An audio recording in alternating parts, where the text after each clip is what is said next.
Now I'd like to call Mr. Phanit Suvanmani and Zulfahmi Amran on the stage, please.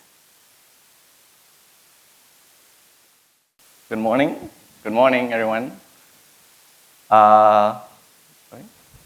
Oh, I need the clicker. Thank you. Good morning. My name is Phanit. I am the digital lead in our Kuala Lumpur Technology Center. And with me, I have Fahmi, our product manager for process operations. We are backfilling for Michelle Teagles, our innovation and strategy manager for process operations. And we want to talk about out-of-the-box integration, digital reality ecosystem from asset to process data. To get started, a little trip down memory lane. 10 years ago, we joined the OPA Foundation to set standards around how to set up an open and interoperable process automation architecture. We developed the first Lighthouse deployment. We won't go into detail today because just after lunch, we have our colleague Whit McConnell to go into the exact journey. So please do join him in discovering that journey together after lunch. In 2020, we then joined the Open Asset Digital Twin, OADT, as part of the ARC here today, and developing our digital twin asset, our Open Asset Digital Twin, sorry. We feel that now we have developed a critical mass in terms of our reality capture from our 3D models, our reality capture, and our contextualization of assets. Just to show you how far we've come, we have a short video to bring you guys to the same journey that we have today.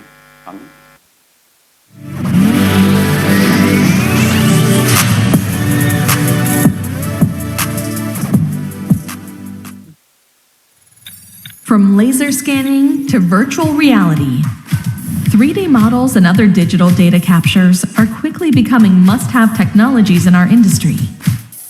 Globally, ExxonMobil has spent tremendous resources on independent 3D efforts, from capture to creation, and even purchased visual assets. These 3D models help us gain better insights, make informed decisions, visualize disparate data, and streamline innovation. However, many of our 3D assets are stored in various locations and used locally when they could be leveraged across ExxonMobil facilities. As part of a company-wide initiative, we're establishing a digital reality ecosystem, which will serve as a foundation for our 3D visual assets platform. This ecosystem will help us capture 3D models in formats that everyone can use, centralize where they are stored, and automate the way they are delivered, so they can be used by anyone, at any time, from anywhere. This ecosystem will allow us to move toward a more visual way of working with contextualized data, which will be essential to our success for corporate scale and integration, now and in the future.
Now, isn't that exciting, right? I see a lot of excited faces looking at the screen. Can you imagine if we took all that and then lay it on our process data? So that's really the next stage of where we're looking at on scaling our current open asset digital twin and connecting it to the process data that we have in our corporation. So our next journey is, as part of the OADT initiative, we've created a new track on focusing how do we create those guidelines on ensuring that our principles that where we created our open asset digital twin is then followed suit when we want to connect our process data into the place.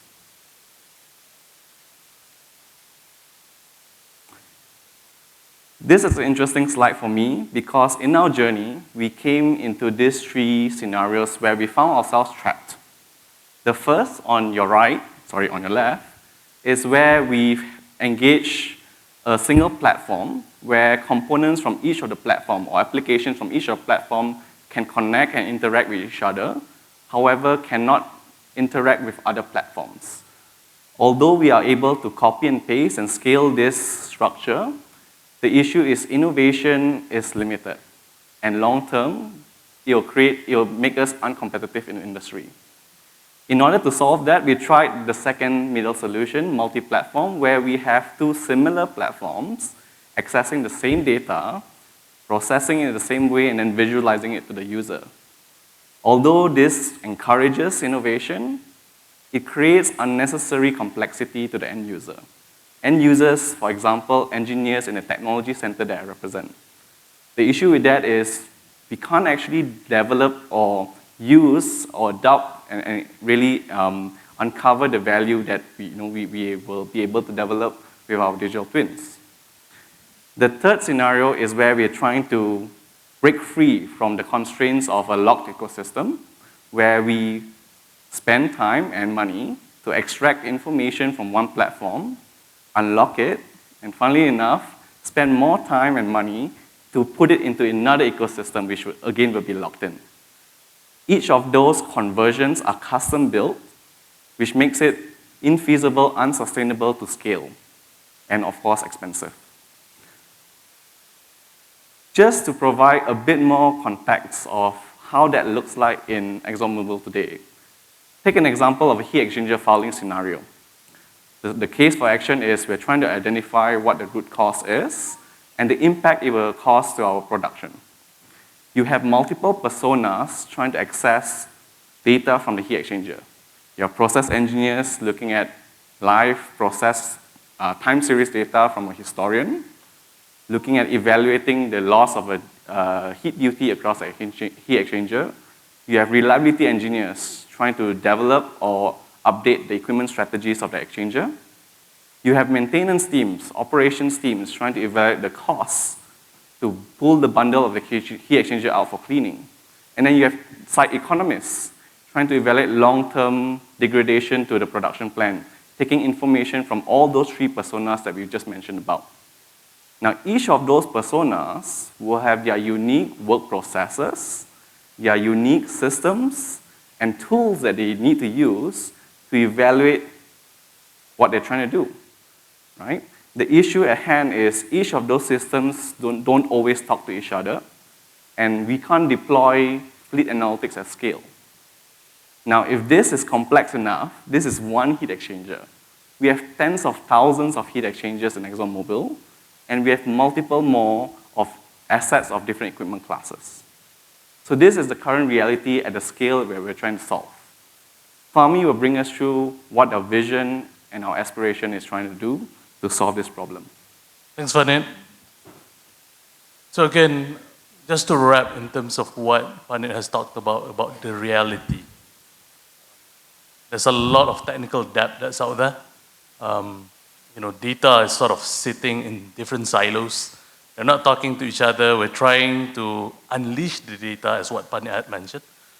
And for us to be able to customize, it's really complex environment right now. And when we look at this, just imagine at the same time for ExxonMobil, in a day we process about 4 billion data points a day. And for us to be able to move further, we kind of need to get to a point. So again, I'm going to cover the aspiration in terms of what we're trying to get here on how is going to get covered in the next portion. So our aspiration is to be able to accelerate scaling digital capabilities across all of our assets. Again, Phanit talked about the tens of thousands of heat exchangers, and there's a lot more of that out there. I talked about the data points itself. And for us to be able to do so, you kind of have to be able to do something about it. We kind of need to maximize the value that we get from the data and being able to deploy AI at scale. I think throughout the conference since yesterday, we've heard about different people trying to apply AI at different systems. As what Phanit had shown previously, there are multiple systems we're talking about when it comes to heat exchanger alone. So again, just trying to take this into context. If I'm an engineer, a process engineer, and I want to use an AI, and I use a particular AI for a particular system alone, that will not be sufficient. We kind of need to have an interlink in between for it to make sense. So really what we're trying to get at is really an enterprise AI. We also want to make sure that we mitigate technological risk. I think our presenter yesterday from OQ Auman mentioned about technology that's sort of deprecating and being able to move further for those.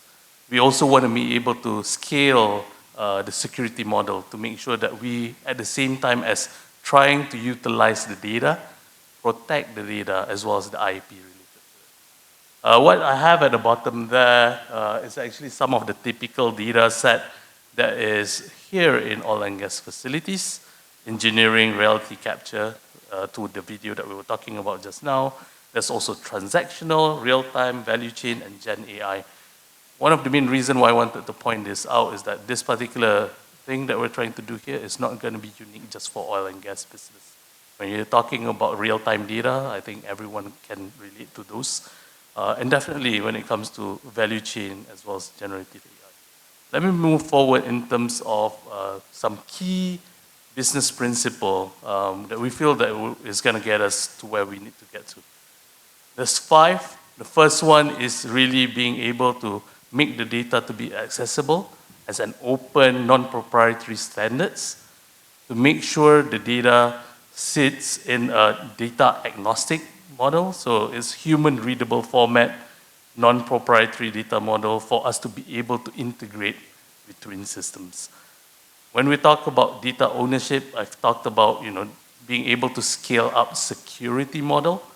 The owner of the data must be able to control access at the data layer itself. One of the things that we look at hard is really trying to separate data from software, and this is going to be some of those key for us to be able to move further for this.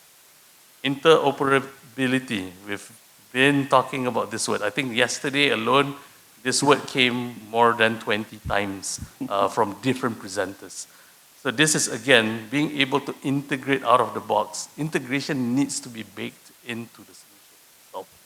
Because where we are at right now, in order for us to move further to the AI theme in the ERC this year, is really for us to be able to unleash the data through integration. And last and definitely not least, it's about transferability. Being able to move data across different environments, to be able to move from one solution to the other. That's one of the 5 things that we feel that is going to be definition for key business principles. Because the main thing behind this is the only way for us to create an open, sustainable, and interoperable digital twin is together as an industry. This is the only way for us to be able to do so. And for this to happen, really there needs to be a win from different players. From asset owners and operators, we're looking at reducing costly integration, being able to accelerate some of these items. We're looking at, moving adaptability, minimizing long-term risk associated with a particular technology as we move from one technology to the next. and as well as looking at new business model to require accelerated learnings and being able to contextualize the data as a prerequisite for learning and effectiveness. For the integrators and consulting firms, if we get to where we needed to, we should be able to faster deploy and flexibility to be utilizing newer technology, reduce integration, complexity, and cost altogether, and being able to scale solution across customer base. For collaborative groups and standard organization, we can definitely increase the relevance in terms of what we are here for. And being able to scale across multiple industries, again, the data set, what I was talking about earlier, is not going to be just in oil and gas. We should be able to scale this across multiple industries and sectors. And last and definitely not least, on industrial software provider, to be able to be recognized as a value-add solution provider. Being able to be faster when it comes to deploying capability and scaling adoption. And as to Phanit's second slide just now on the honeycomb, whether it's a single full stack solution, multiple full stack solution, we should be able to reduce the risk of developing proprietary technology stack and focus on, doing that as opposed to just focusing on full stack. I'll pass it over to Phanit to wrap this up. Nice. So just to summarize, where we are today with OADT is we believe we have a critical mass when it comes to reality capture. The workflow below at the bottom half shows our digital reality scope, right? Between capture, store, deliver, and consume. And because we've been disciplined to develop or design this ecosystem in an open and interoperable design, we're able to plug and play each different component as to fit technology or business needs. We're trying to develop the same structure, the same standards to our process data, and be able to link that to open new opportunities and possibilities for the corporation. This way? There you go. I'll end with two key messages. The first is, we had a QR of Michelle Tiegels here, so please do reach out if you want more information, in-depth discussion, or even opportunities to collaborate.